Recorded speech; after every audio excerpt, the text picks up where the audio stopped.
మీ బట్టలకి సాఫ్టింగ్ ప్రొటెక్షన్ ఇచ్చే సరైన ప్రొడక్ట్ ఎలిమ్ ఫ్యాబ్రిక్ కండిషనర్.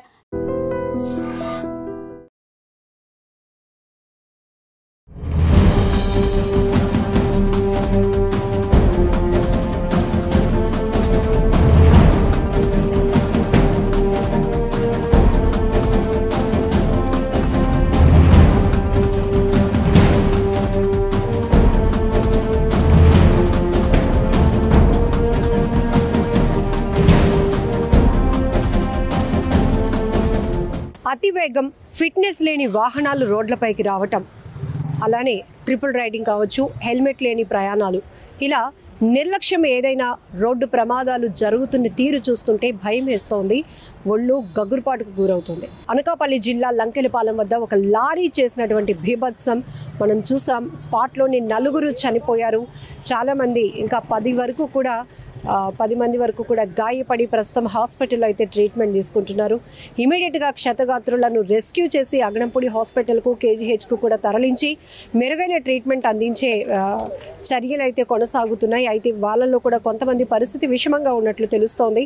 ఏదేమైనా కూడా ఒక్కసారిగా అతి వేగంగా వచ్చినటువంటి లారీ ఇది విశాఖ పోర్టు నుంచి ఒక కంటైనర్ ఫుల్గా సరుకుతో తెలంగాణ వైపు వెళ్ళటానికి ప్రయాణం కొనసాగిస్తున్నటువంటి ఒక కంటైనర్ లంకెలపాలెం జాతీయ రహదారిపైకి వచ్చేటప్పటికి సిగ్నల్ పాయింట్లో ఎగ్జాక్ట్గా అతి వేగంగా దూసుకొచ్చి కార్లపైకి వెళ్ళిపోయింది.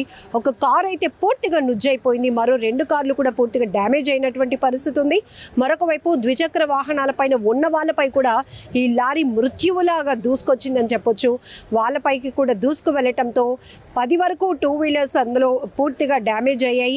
అలాగే 10 మంది వ్యక్తులు కూడా తీవ్రంగా గాయపడ్డారు. హుటాహుటిన అక్కడికి సంఘటనా స్థలానికి చేరుకున్నటువంటి స్థానికులు కావచ్చు, హైవే పెట్రోలింగ్ పోలీసులు కావచ్చు, ట్రాఫిక్ పోలీసులు అక్కడికి సంఘటనా స్థలానికి చేరుకుని రెస్క్యూ చేసి వారందరినీ కూడా హుటాహుటిన హాస్పిటల్కి అయితే తరలించారు. ప్రస్తుతం కంటైనర్ డ్రైవర్ని అయితే పరవాడ పోలీసులు అదుపులోనికి తీసుకున్నారు.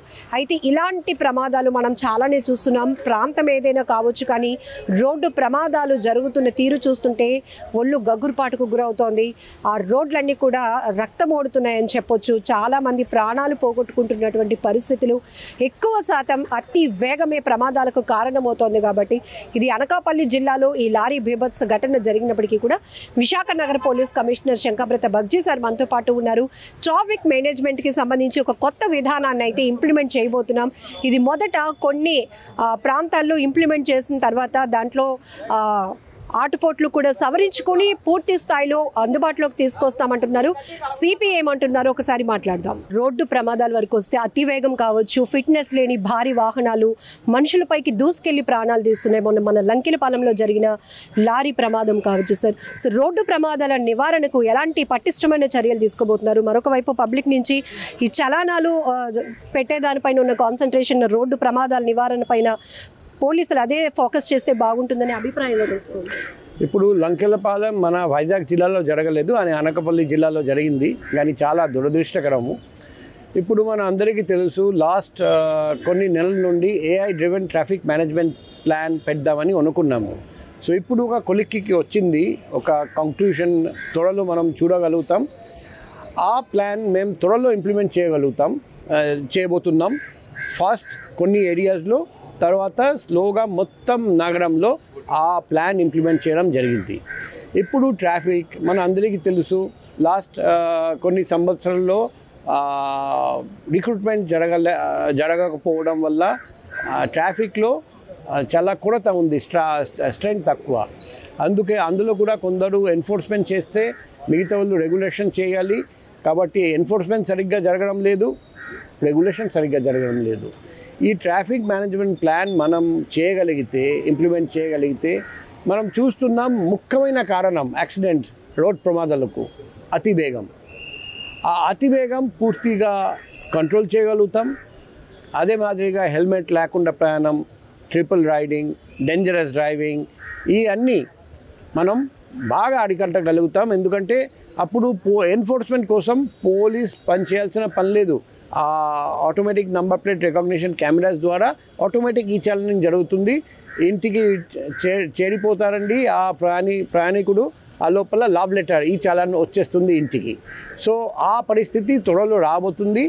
అప్పుడు ఖచ్చితంగా మన ఊళ్ళో వైజాగ్ నగరంలో ట్రాఫిక్ యాక్సిడెంట్స్ బాగా తగ్గిపోతాయి అని మేము అనుకుంటున్నాం, నమ్ముతున్నాం. ఎందుకంటే ఈరోజు చూస్తే పోలీస్ని చూస్తే బండి స్లో చేస్తారండి, పోలీస్ లేరండి మళ్ళీ స్పీడ్ పెంచుతారు, పోలీస్ని చూసి హెల్మెట్ ధరిస్తారు, పోలీస్ లేకపోతే హెల్మెట్ పక్కన పెడుతున్నారు.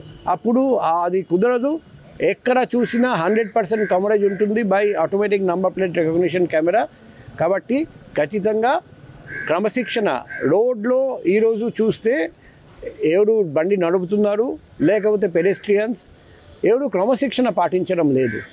అది ఉంటే మాత్రం ఖచ్చితంగా క్రమశిక్షణ అందరూ పాటిస్తారు, ఖచ్చితంగా యాక్సిడెంట్స్ తగ్గిపోతాయి, రోడ్ ప్రమాదాల వల్ల మరణాల సంఖ్య కూడా బాగా తగ్గిపోతాయని నేను నమ్ముతున్నాను. డైవర్షన్ ఏమైనా సిటీలో ఉందా సార్? ఇప్పుడు మనకు 13 రథయాత్రలు ఇంపార్టెంట్గా మేము గుర్తించాము. మన అందరికీ తెలుసు రథయాత్ర సందర్భంగా పబ్లిక్ రోడ్ మీద ప్రయాణం చేస్తారండి. కాబట్టి ఖచ్చితంగా ట్రాఫిక్ డైవర్షన్ అవసరం. నిన్న మేము ఇష్యూ చేసాము ట్రాఫిక్ డైవర్షన్ ఎక్కడెక్కడ అంశాలు ఉన్నాయి. ఈరోజు print media, electronic media, social మీడియాలో అది బాగా సర్క్యులేట్ అవుతుంది. ప్రజలందరికీ రిక్వెస్ట్ చేస్తున్నాం, రథయాత్ర సందర్భంగా ఖచ్చితంగా ట్రాఫిక్ డైవర్షన్స్ ఉంటాయి. మేము ఆల్రెడీ ప్రెస్ ద్వారా రిలీజ్ చేసాము. దయచేసి అవి పాటించండి, పోలీస్కి సహకరించండి. Thank you. నిజంగా ప్రస్తుతం ఉన్నటువంటి సమాజం దేనికి ప్రయారిటీ ఇస్తుంది? ఆర్థిక సంబంధాల చుట్టూ మాత్రమే తిరుగుతుంది. మళ్ళీ ఎన్నికలంగానే చాలా విరక్తి కలుగుతాం. మంచి అనిపిస్తుంది కదా, లేడీస్ కూడా ఛాలెంజింగ్ జాబ్స్ చేసినప్పుడు చాలా బాగుంటది. ట్రాఫిక్ అసిస్టెంట్స్ గా నియమించిన ట్రాన్స్జెండర్స్ అందరితో సాల్యూట్ చేయించుకుంటున్నారు. ఫుడ్ డెలివరీ ఇవ్వటానికి వెళ్ళినటువంటి డెలివరీ బాయ్ అనిల్ పై కళ్ళ ముందు పెళ్ళండి